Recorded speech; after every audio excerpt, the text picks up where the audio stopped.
জিনজাতি নিয়ে মানুষের মনে এক ধরনের অজানা ভীতি কাজ করলেও তাদের সম্পর্কে কৌতূহলেরও শেষ নেই।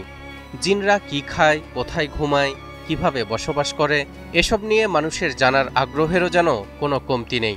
তবে দর্শক, আজ আমরা কথা বলবো জিনের গতি সম্পর্কে, অর্থাৎ তারা কত দ্রুত এক স্থান থেকে আরেক স্থানে যাতায়াত করতে পারে সে সম্পর্কে।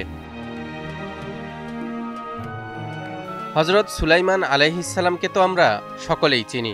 মহান আল্লাহ তাআলা তাকে মানুষের পাশাপাশি জিন এবং পশু পাখির উপরও ক্ষমতা দান করেছিলেন।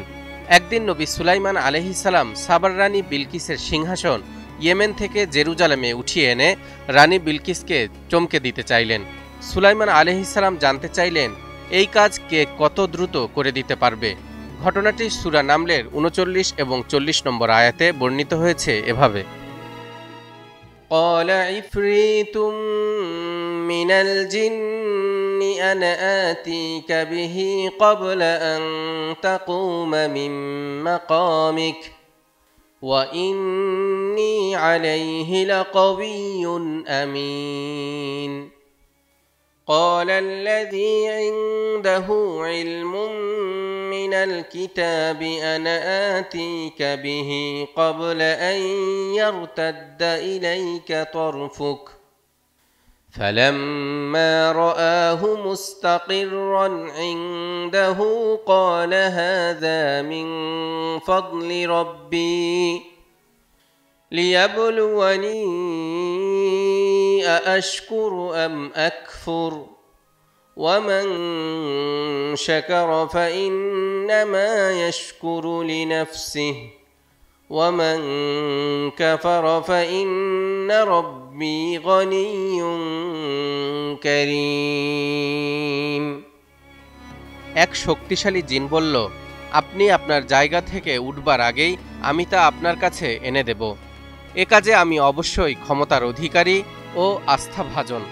অন্যদিকে যার কাছে তাওরাত কিতাবের জ্ঞান ছিল সে বলল, আপনার দৃষ্টি আপনার দিকে ফিরে আসার পূর্বেই আমি তা আপনার কাছে এনে দেব। অতঃপর সুলাইমান যখন তা তার সামনে রক্ষিত দেখতে পেল তখন সে বলল, এটা আমার প্রতিপালকের অনুগ্রহ, আমাকে পরীক্ষা করার জন্য। আমি কৃতজ্ঞতা প্রকাশ করি না অকৃতজ্ঞ হই। যে কৃতজ্ঞতা প্রকাশ করে সে নিজের কল্যাণেই কৃতজ্ঞতা প্রকাশ করে, আর যে অকৃতজ্ঞ হয় সে জেনে রাখুক নিশ্চয় আমার প্রতিপালক অভাবমুক্ত, মর্যাদায় সর্বশ্রেষ্ঠ। আয়াতে বলা হয়েছে ক্বাবলা আন ইয়ারতাদ্দা ইলাইকা তরফুক, অর্থাৎ আপনার চোখের দৃষ্টি আপনার দিকে ফিরে আসার পূর্বেই।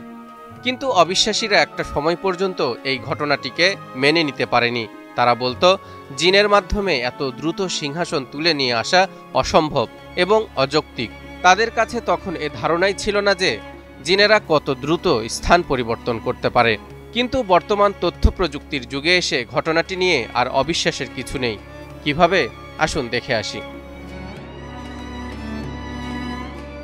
সূরা নামলের ৪০ নম্বর আয়াতে ব্যবহৃত আরবি শব্দ ইয়ারতাদ্দা মানে ফিরে আসা বা প্রতিফলন হওয়া, অর্থাৎ আলো যে প্রতিফলিত হয়ে চোখে ফেরত আসে তার আগেই এই ঘটনাটি ঘটে গিয়েছিল।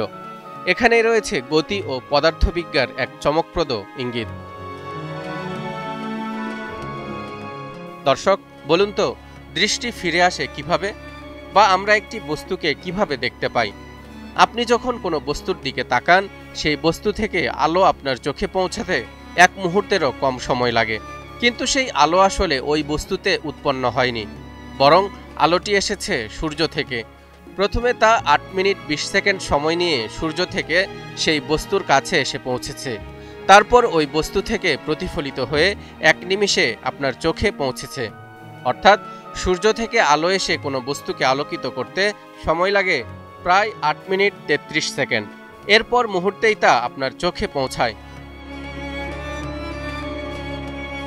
কাজেই সুলাইমান আলাইহিসসালাম ও জিনের ঘটনাকে যদি আমরা এভাবে ব্যাখ্যা করি যে ঘটনাটি ঘটেছিল সেই ৮ মিনিট ৩৩ সেকেন্ডের আগেই, তাহলে দেখা যাচ্ছে জেরুজালেম থেকে ইয়েমেনের দূরত্ব ২,২৫০ কিলোমিটার, আর সিংহাসন আনতে গেলে যাওয়া আসাতে মোট কিলোমিটার দাঁড়ায় ৪,৫০০ কিলোমিটার। এখানে সময় লেগেছিল ৮ মিনিট ৩৩ সেকেন্ডেরও কম। এবার আসুন গতির হিসাব দেখি।